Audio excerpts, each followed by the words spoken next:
Yo, what's going on, guys? Welcome to the United Truth. Okay, let's break down everything that's been going on at United over the last few days. So this is the first episode. We're going to break down exactly what's going on at Manchester United. We're going to go down as to what happened yesterday. We're going to discuss today's transfers. And we're just going to get down to business when it comes to Manchester United, because at the moment, if you're like me, if you're one of the fans who, what we're enjoying at the moment.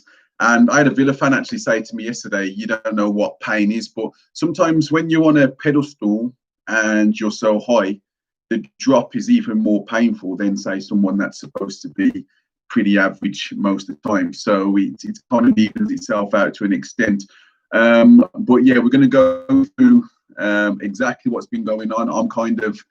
I'm worn out with so much that we're hearing today. I'm worn out with yesterday's performance. I'm worn out with the conflict within the fan base where, I'll get into it a little bit later, but where we can't actually agree on who's to blame, and people can't actually understand that pretty much everyone's to blame, especially in the hierarchy, especially in the management. So first, we'll just go into yesterday's match. We'll quickly brush over that. We don't really want to talk about it for too long.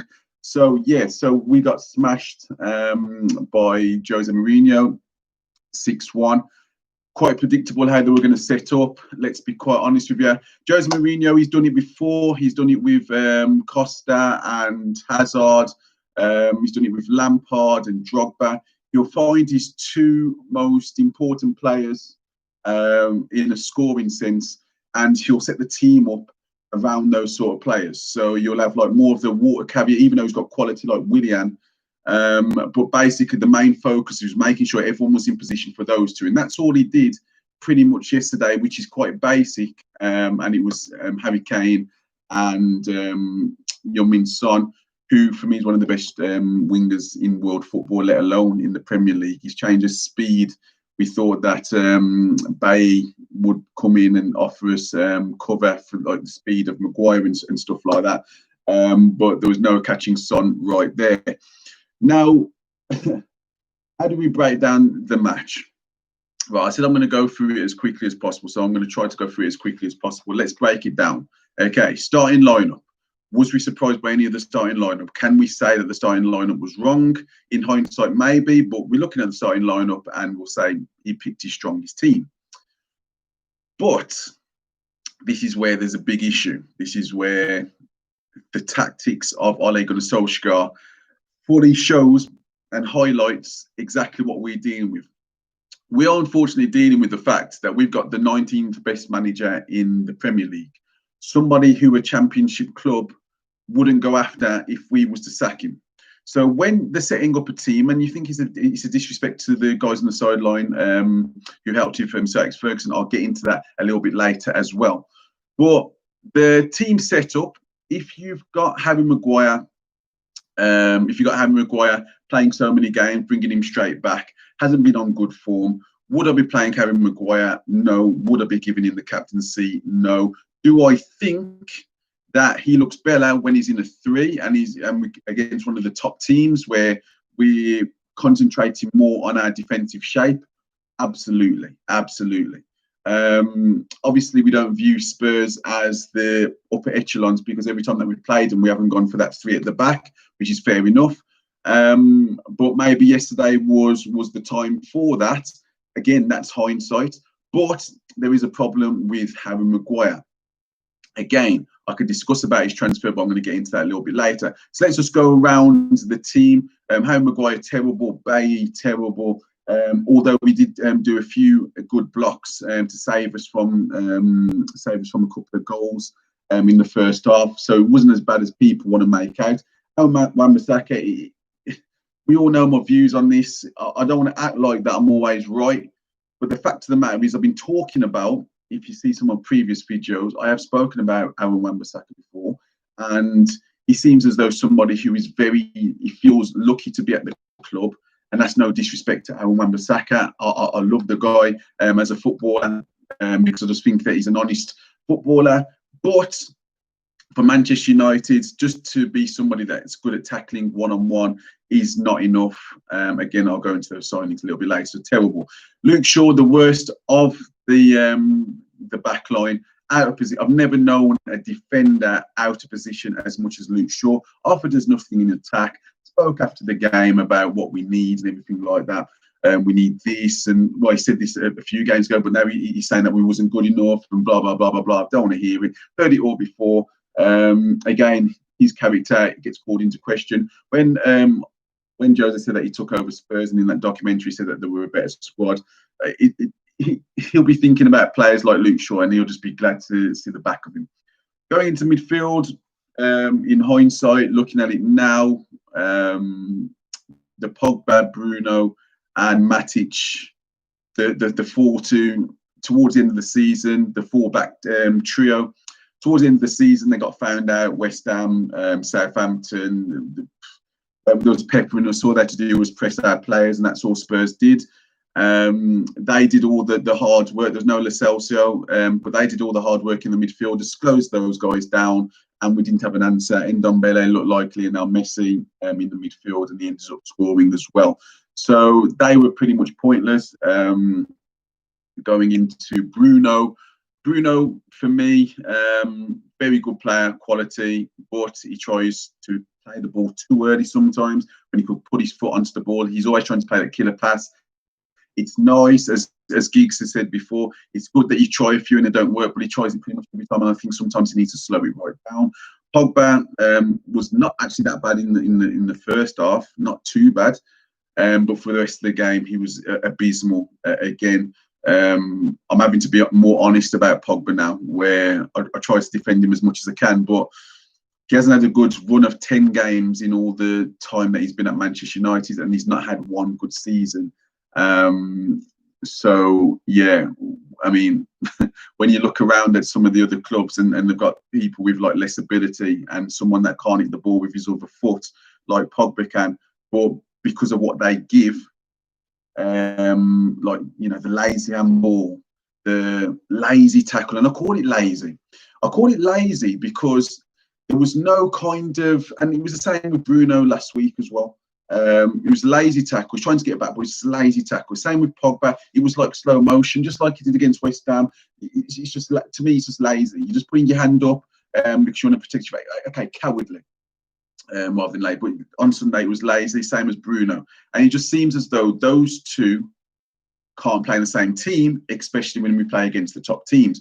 But what we're finding is even Brighton, we can now register them as like a top team when it comes to keeping the ball and nullifying our midfield. So again, the Pogba and Bruno experiment no longer works. They're both playing the same position. We need to, at 27 years of age, or 28 that Pogba is, we need to start to realise that he's not defensively responsible. He's not defensively responsible enough to play as the six. Forget about what he did for France. At the end of the day, he had Kante and he had Mbappe doing bits. Pogba played okay in the World Cup, but he wasn't amazing.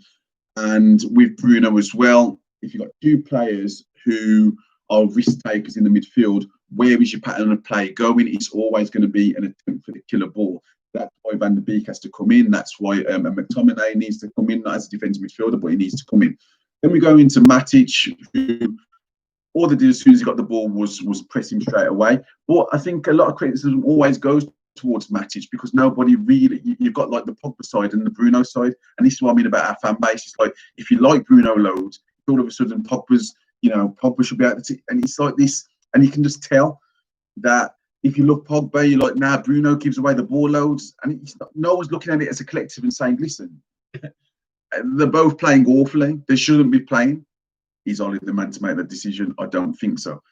Martial, we're not even going to get into he got sent off at the end of the day. Stupid. And at the end of the day, both of them should have been sent off. But who cares? He got sent off. Mason Greenwood, once again, is showing everybody what a good first touch is, trying to bring players into the game and trying to make things happen. Mason Greenwood did okay, but then we get into Marcus Rashford. Right, I don't know if I'm the only person, but Marcus Rashford, when it comes to his Instagram or whatever it was on Facebook or Twitter or whatever it was, where he's apologising to the fans. I'm not sure if I'm the only person, but I've had enough of it all. Marcus Rashford did exactly what he did last season against Newcastle when Martial was injured and we had to play him up front on his own. Yes, we wasn't playing very well, but he starts throwing tantrums in games. I've seen him throwing his hands up and being a complete baby. That isn't somebody that comes out straight away afterwards and then starts apologising to the fans, because I've seen all this before. I've seen it before with Ashley Young. I've seen it before with all these players that are really good at talking on Twitter and everything like that. But during the game, they've shown the ultimate petulance. Ultimate petulance. If someone held onto the ball for a little bit too long and stuff like that, then you make a run, and it's just his frustration. He doesn't get back into position. He needs to start watching videos of someone like Jamie Vardy and watch. Sometimes when he makes one and he doesn't get it, yes, he's a little bit disappointed, but he goes again. He goes again. That's the sort of attitude you have to have if you want to be the top level player. When you're now 22, yes, you score worldies from time to time.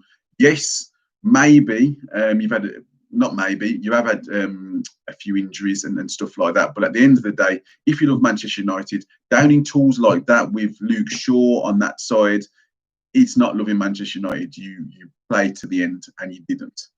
So it doesn't matter what tweet or anything like that you want to send out. There's no forgiveness for that. Okay, simple as that. And that's what we need to learn.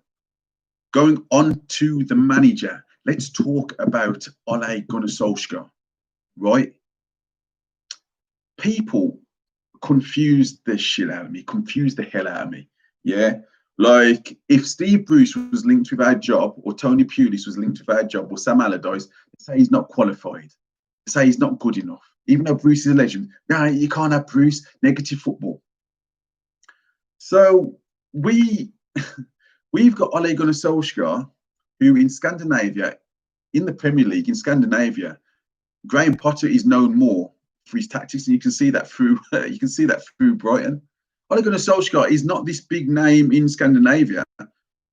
Ole Gunnar Solskjaer, I don't know, he's a legend, but I don't understand how people aren't getting frustrated. Like, the guy talks about himself in if this was Mourinho, we'd be going crazy. He talks about himself constantly about how he used to be a good goal scorer, how he used to do this as a striker, or when he's talking about the box that Mourinho said he thought he was being really funny, and started talking about like he just used to turn and bang the ball into the net. I've had enough of it. Like, we're not seeing that there's a bit of an ego there, and back by the ego, there's not actually a formula of how he wants to play. If you've got Harry Maguire at the back, right, you have to. For Leicester, as there was a Leicester team, they will set up a little bit more defensive and try to catch teams on the counter-attack. So, if you've got Harry Maguire, you have to either set up like that, or we can't play because he's too slow.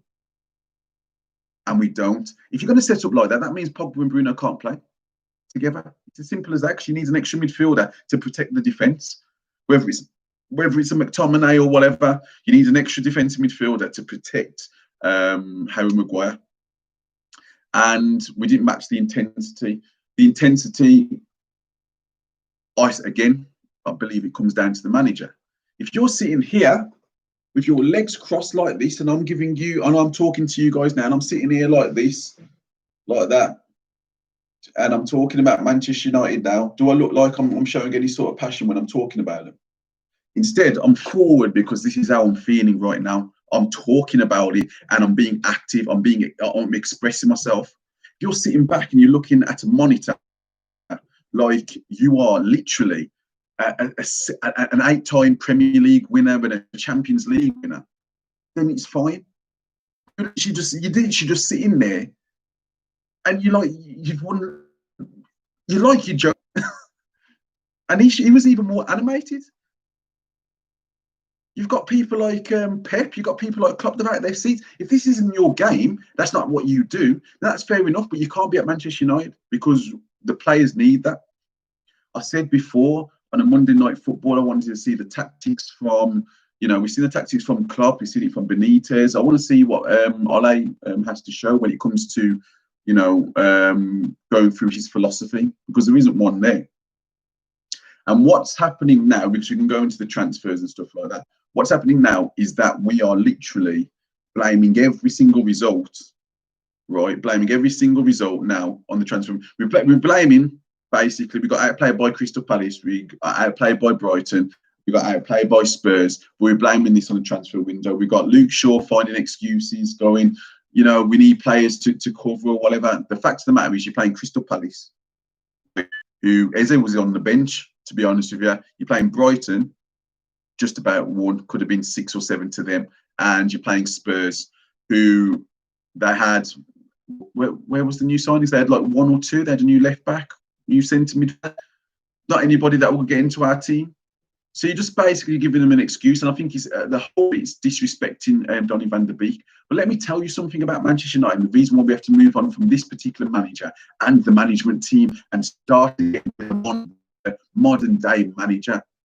Manchester United, right, we have to remember, and I want people to think back, and I don't care if people throw Champions League, this and that. Manchester United, we have never been the same since 2009 and Ronaldo left. And we replaced those players, Valencia and everything like that. What happened at Manchester United is as simple as this.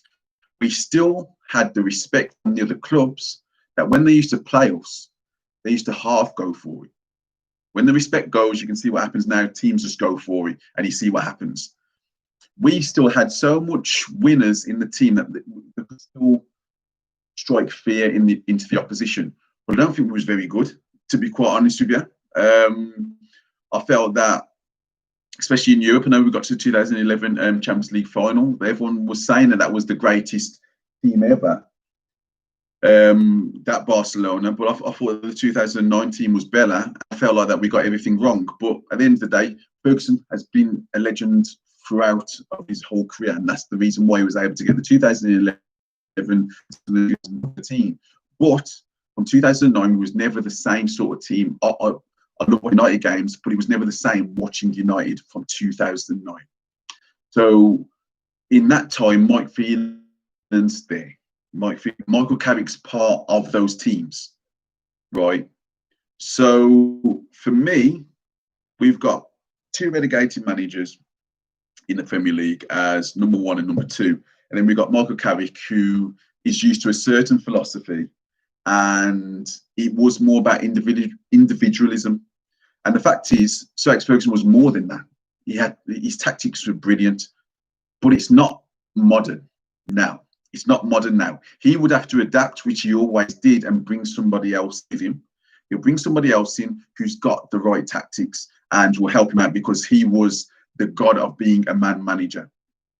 You know what I mean? So he got the most out of the players. Simple as that. He got the most out of the players. Simple as that. So what we've got now, and what we've had to keep hold of, or what we've now got, is literally Mike Phelan, Michael Carrick, Ole Gunnar Solskjaer, and they haven't got a clue on what's going on modern day football wise. So literally, if you look at the top teams, the way that they press, the way that the gap between, and if you're listening, go back and watch some of the game against Spurs. I know that it's painful, but watch the gap between the defence, Harry Maguire, and our midfield. Watch the gap between our attackers slowly pressing their back line and our midfield to push on to their midfielders to press them. These are such basics. These are such basics. And this is where a modern manager like, this is name for Pochettino, like a Pochettino, will show you. Simple as that. And if you don't do it, you're out the team. He went there and they still had players from the Gareth Bale money. He went in there and he stripped it all off. I'm not having it. Dembele was a quality player, but like if he was doing the running that he wanted him to do, you wouldn't see him for a few weeks. It's as simple as that. It's all about top quality manager and top modern manager window, and will be a lot. Now the whole fan base is in hysteria. What's going on? What about Jadon Sancho? Blah blah blah blah blah. And I think with the fan base being so hysterical at the moment when it comes to transfers, I think that there's a loss of focus when it comes to the management team, because everybody, I don't know any Manchester United fan who wants Glazer or Ed Woodward. Not one. But what happens is if you start wanting Ole out, they're saying, no, it's the Glazers, it's Woodward. No one's denying that they're not good enough. But if you've got a manager and a non-modern manager who's just expecting individual quality to prevail, you have got no chance of doing anything. Anything. If you wanted to show his true quality, that he couldn't do it over maybe a 38-game season, those 3 semi-finals, you get to at least one final, and then you'll show what you can do in a one-off game. So, yeah, we'll go into the transfers now. We'll go into why I'm not bothered about what happens now. It's all been an absolute joke from start to finish. We know that we need a centre-back. We know that we need a centre-back. But at the end of the day, I was just thinking in my head, so we get this centre-back, Koulibaly, Upamecano. But once again, the gap between the tactics, the gaps, the not hunting in packs is still going to be happening. It's still going to be one-on-one with Wan-Bissaka, one-on-one with this defender, that defender, because the tactics just aren't right. They're the goal all the way through the game. Literally, it looks like that we are praying, like we are literally praying for like how many goals are we scoring open play now? Like literally we're waiting for a penalty. If a penalty goes through, we're absolutely like buzzing. We got a penalty straight away. It's like no one wants to actually finish now. It's just like, well, he's going to stick his leg out at penalty because we haven't got a pattern of play. So in this transfer window, Cavani, I'm happy with that. You know, if we forget Dembele, I'm happy with that. We're not going to get Sancho. Let me talk about the Sancho deal. Let me break this down. Right. Let me break this down. Let me just send a message back here. How you doing, Ashishi? Yeah, so I'm just reading out one of the comments here. Reports that Dembele is coming to United. What do I think about that? Okay, so Dembele coming to Manchester United, it is a win-win situation. Win-win situation, especially if it's on a loan. So what we've got to understand is this. Dembele, right? Dembele, he destroyed England. He was the best player on the pitch against England. All of a sudden, we're looking our nose down on getting Dembele and Cavani. This is the funniest thing. This is the funniest thing out of everything. You've got Gary Neville, legend, love for Gary Neville, whatever. Weeks ago was saying we need a number 9. So let me think.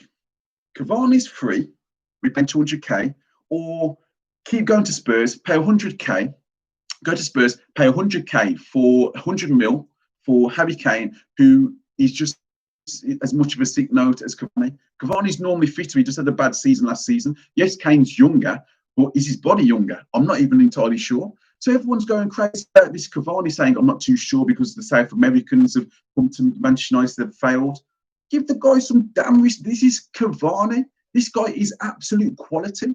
Everyone's so confused by this Jadon Sancho. Like, he's the oracle of football.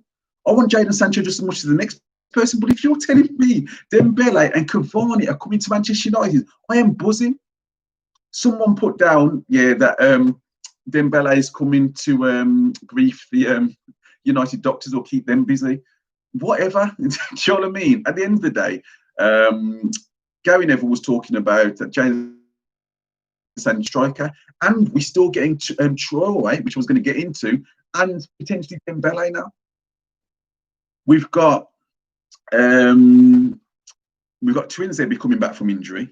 We definitely need a centre-back, but again, I'm always asking everybody, if you're going to say that we need a centre-back, please tell me who we need as a centre-back. Apart from Upamecano, I can never pronounce his name. Apart from him, who can we get as a centre-back now who's available? He wasn't available. I never felt that he was available unless we gave him like crazy money. When it's 40 million, I think, next season, but they would have probably asked for about 60 million because he's so important. If someone can name me somebody else or name me another couple, then I'll listen to everything that you got to say. But Harry Neville says defender, but he never says what sort of defender. Is he saying that we should try to unearth somebody from somewhere or what? Because there ain't that many great defenders. Like Chelsea have gone for Silva, 36-year-old. Do you know what I mean? So yeah, I think there's a lot of disrespect. There's been disrespect to Tellers. There's been disrespect to Dembele. Yeah. And at the end of the day, for me, Dortmund came with an attitude that basically Man United are so used to getting the pants pulled down. We're going to tell them exactly what they're going to do, and they're going to listen. Let me tell you how this works. Cristiano Ronaldo in 2008 wanted to go to Real Madrid. Sir Alex Ferguson told Cristiano Ronaldo, because of the disrespect from Real Madrid trying to tap you up, you are going to stay for this next season. Cristiano Ronaldo agreed. Then the following season, he was able to go. This is our first season, first window of trying to track Sancho. And Dortmund tried to just dictate everything and tell you how we was going to structure it, put everything out in the press.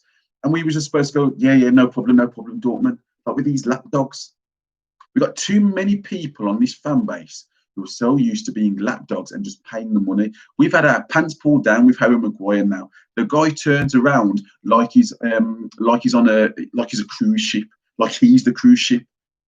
Do you know, like a cruise ship and it has to change direction? That's Harry Maguire. But don't worry, we're not paying it. Then come a few days before the transfer window, we pay the 80 million. I'm not surprised that we've took this stand. 8 million. When we're losing so much money each week. Yes, we want the Glazers to go. Yes, we want Ed Woodward to go. But at the end of the day, we've got to go, listen, right? Just like we've seen from other teams, like we've seen from Man City, they said, listen, Alexis Sanchez, F you. You ain't asking for that amount of money. In midfield, they went for Fred. They said they ain't paying 50 million for him. There's a few other players that they've missed out on. But for us, it's like, oh, Jadon Sancho. I've been listening to some of the other fan channel. Jadon Sancho this for the last few weeks. And I'm like, fix yourself up. Like, literally. Right. These same people are the ones that are saying Ole hasn't been backed. Nearly £300 million later, but Ole hasn't been backed. Won't question what he's doing on the pitch. But they'll be saying, bring in Jadon Sancho. What does Jadon Sancho, and I want somebody to send me a comment. I want to know what people think. Right. What do people think that Jadon Sancho could have done on Sunday? Like, literally. He couldn't have done anything. So, yeah, like, obviously you can see that I'm a little bit agitated by the fact is I want to work with the rest of the fan base and kind of like say, listen, we want the Glazers and want Woodward out, but we need to be in it together. Yes, we don't want to be too harsh on Ole, legend, this and that, but I was there for 99. It's all good. Do you know what I mean? But at the end of the day, I'm not like giving you a free pass forever just because you scored a tapping in the Champions League final. I'm not doing it. Do you know what I mean? So that's all I want people to start to do is kind of like join in with that. It's like people don't realise this Traore, this baller that we've got from Atalanta, is a baller. I know that we can't sign him now, but if you've got someone like Dembele, if he comes in, what's the stress? What the stress is? And let's just be honest where the stress is. The stress is results. The fact of the matter is this: in all three starting lineups, right? Should that starting lineup beaten the other starting lineup? I'll answer that for you. The answer is yes. Did it? No. Apart from Brighton, which we shouldn't have. Now, the book has to stop somewhere. Oh, they should have done the business ages ago, blah, blah, blah, blah, blah. What? The transfer window's open till now? It's always been open till now? It's a different year as well with COVID and everything like that. I want the business done straight away, but I'm like, if it hasn't been done, deal with the players that you've got at your disposal, get a system, and then you beat Crystal Palace, you beat Brighton properly without like by the skin of your teeth, and then you beat Spurs, because I saw loads of gaps in Spurs, loads of problems with Spurs still that we just wasn't able to exploit. So yeah, like Traore is going to get into Traore, brilliant signing. Can't wait for him to come in January. There is the guy that in Uruguay, I believe, as well. I think it's been a recommendation from Forlan. He looks like a tasty player as well. Yeah, and can update me at the moment. I'm sure that there's been a bit of a snag on that, and I heard that Roma might be going for Rudiger on loan, which will be quite interesting. I think he cut out anyway. I was just talking about Chris Smalling, and apparently there might be an issue with him going to Roma, because apparently Roma might be looking at Rudiger because they don't want to pay the United fee. Again, everyone's saying just let him go, just let him go. But at the end of the day, there has to be a fee there. There has to be, just like what Porto did with us, with Telles. You have to pay up. You're not coming to us. You're not. Teams can't keep putting this premium price on Manchester United and then trying to get a cheap sell. It has to be, there has to be a middle. Roma pay the money, otherwise you don't get Smalling, and we could pretty much do with him. I'm not sure if anyone watched the game on the weekend, but with no pace at the back, and the game against Crystal Palace, he would have been perfect for them games, especially the one against Crystal Palace. So yeah, guys, a little bit of a rant. I'm not really one for ranting. If you watch my videos, like and subscribe, by the way. But you got to understand where the frustration is. Like, I've never known a club so big have a manager that for the top 2 leagues wouldn't be a recommendation from any of the teams. Any of the teams. It doesn't matter if you're Charlton, doesn't matter. You wouldn't be going for Ole Gunnar Solskjaer. And everyone's wondering, oh, he's not been backed, he's not been this, he's not been that. They held their nerve on Ole around January, before Bruno. I think we had lost 2-0 to Burnley, or maybe it was 2-1. I think it was in the January, and there was talk about him that he potentially might be going. Then Bruno came, and all of a sudden we went onto this little mad run. I never forgot that time.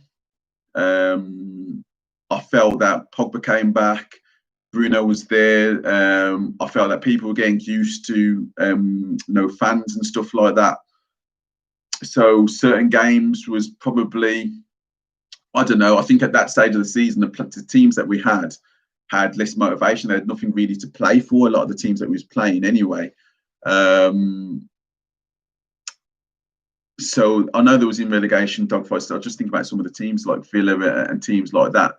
But at the last season, we should have been beating them anyway. Do you know what I mean? So I wasn't that impressed. I wasn't that impressed with the last few games either. Leicester, we're lucky. West Ham, Southampton, just lucky. Do you know what I mean? So yeah, this has been coming. This has been coming. So I want to know what you guys think, guys.